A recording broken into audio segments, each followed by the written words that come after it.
Assalamualaikum warahmatullahi wabarakatuh. Kami dari kelompok 5 yang beranggotakan Desi Ayu Puspita, NPM 1801010136, yang kedua Septian Dwi Chandra, NPM 2001010001, yang ketiga Meliani Dwi Safitri, NPM 2001010002, yang keempat Indah Rahmawati, NPM 2001010019,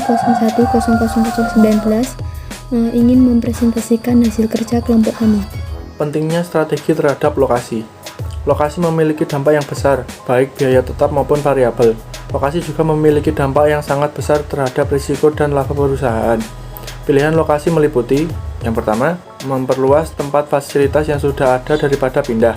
Yang kedua, mempertahankan lokasi yang sekarang dan tetap menambahkan fasilitas di tempat lain. Dan yang ketiga adalah menutup tempat fasilitas yang ada dan pindah ke lokasi yang lain. Keputusan lokasi sering bergantung pada tipe bisnis. Untuk keputusan lokasi, strategi biasanya adalah meminimalkan biaya meskipun inovasi dan kreativitas penting.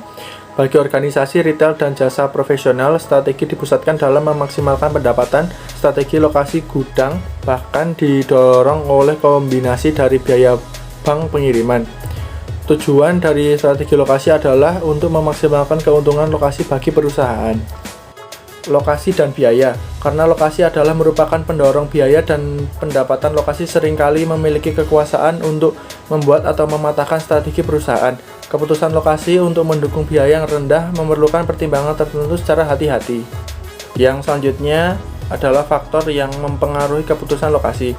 Yang pertama, produktivitas tenaga kerja. Manajemen harus mempertimbangkan pula produktivitasnya. Perbedaan yang terjadi dalam produktivitas di negara yang berbeda.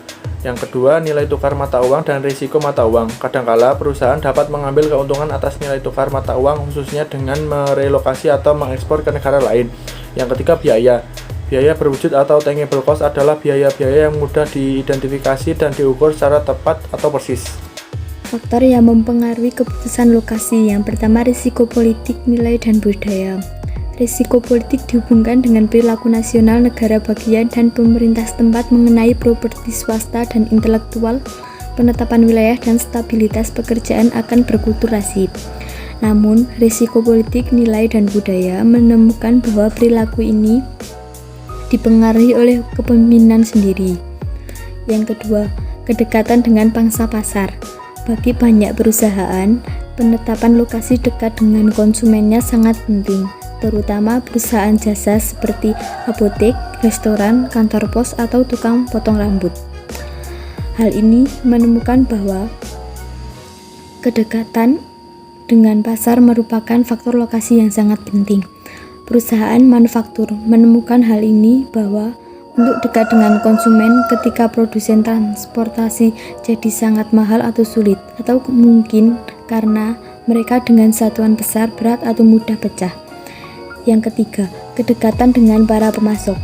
Lokasi perusahaan dekat dengan bahan mentah dan pemasok karena yang pertama cepat rusak, yang kedua biaya transportasi, atau yang ketiga dalam ukuran besar. Yang keempat, kedekatan dengan para pesaing atau kelompok, baik perusahaan manufaktur dan jasa. Kedua-duanya juga ingin lokasi kadangkala mengejutkan dengan dekat dengan para pesaing. Kecenderungan ini awalnya yang salah dengan pengelompokan atau clustering sering terjadi ketika sumber daya utama ditemukan dalam kawasan tersebut. Sumber daya meliputi sumber daya alam, sumber daya informasi, sumber daya ventura, modal, dan sumber daya keterampilan. Metode mengevaluasi alternatif lokasi dibagi menjadi dua. Yang pertama, metode pemeringkatan faktor. Metode pemeringkatan faktor atau factor ranking method yang terkenal karena berbagai macam faktor yang banyak, dari edukasi, reaksi, hingga keterampilan. Metode pemerintahan faktor mempunyai 6 langkah berikut. Yang pertama, kembangkan daftar faktor yang relevan dan kunci keberhasilan. Yang kedua, berikan bobot pada masing-masing faktor untuk mencerminkan pentingnya dalam tujuan perpisahan secara relatif. Yang ketiga, kembangkan skala untuk tiap-tiap faktor, misal 1 hingga 10 atau 100 poin. Yang keempat, memiliki skor manajemen pada masing-masing lokasi untuk tiap-tiap faktor dengan menggunakan 3 bahasa. Yang kelima, Gandakan skor oleh bobot untuk tiap-tiap faktor dan total skor untuk tiap-tiap lokasi. Yang keenam, buatlah rekomendasi berdasarkan skor poin maksimum untuk mempertimbangkan hasil dan pendekatan kuantitatif lainnya pula. Yang kedua, analisis biaya volume lokasi. Analisis biaya volume lokasi atau lokasi cost volume analysis adalah teknik untuk membuat perbandingan ekonomi dari alternatif lokasi dengan mengidentifikasi biaya tetap dan variabel serta menggambarkan grafik untuk masing-masing lokasi.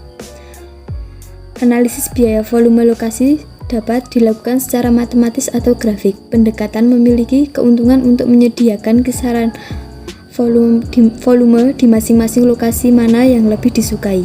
3 langkah untuk melakukan analisis biaya volume lokasi adalah sebagai berikut. Yang pertama, menentukan biaya tetap dan variabel untuk lokasi. Yang kedua, memplot biaya untuk tiap-tiap lokasi dengan biaya pada sumber vertikal dan grafik dan volume tahunan pada sumber horizontal. Yang terakhir, memiliki lokasi yang memiliki total biaya terendah untuk volume produksi yang diharapkan. Metode pusat gravitasi. Metode pusat gravitasi adalah teknik matematika yang digunakan untuk menemukan lokasi pusat distribusi yang akan menimbulkan biaya distribusi. Metode ini memperhitungkan lokasi pasar, volume barang yang dikirimkan pada pasar tersebut, dan biaya pengiriman dalam menemukan lokasi terbaik untuk pusat gravitasi. Langkah utama dalam metode gravitasi adalah untuk menempatkan lokasi pada sistem koordinat. Model transportasi. Model transportasi bertujuan untuk menemukan pola pengiriman terbaik dari beberapa poin penawaran atau sumber daya kepada beberapa poin permintaan atau tujuan. Dengan demikian, dapat meminimalkan total produksi dan biaya transportasi. Strategi lokasi jasa. Dalam analisis, lokasi sektor industrial adalah pada meminimalkan biaya. Maka fokus dalam sektor jasa adalah untuk memaksimalkan pendapatan. Terdapat beberapa cara untuk menentukan strategi lokasi jasa. Yang pertama yaitu daya beli konsumen pada area yang dituju. Yang kedua, jasa dan gambaran sesuai dengan demografis konsumen pada area yang dituju. Yang ketiga, persaingan di dalam area. Yang keempat, kualitas persaingan. Yang kelima adalah keunikan dari lokasi perusahaan dan para pesaingnya. Yang keenam, kualitas dari lokasi perusahaan dan para pesaingnya. Yang ketujuh, kebijakan operasional perusahaan. Dan yang terakhir, yaitu kualitas dari manajemen. Nah, selanjutnya ada perbedaan antara analisis berdasarkan pada sektor jasa dan perindustrian.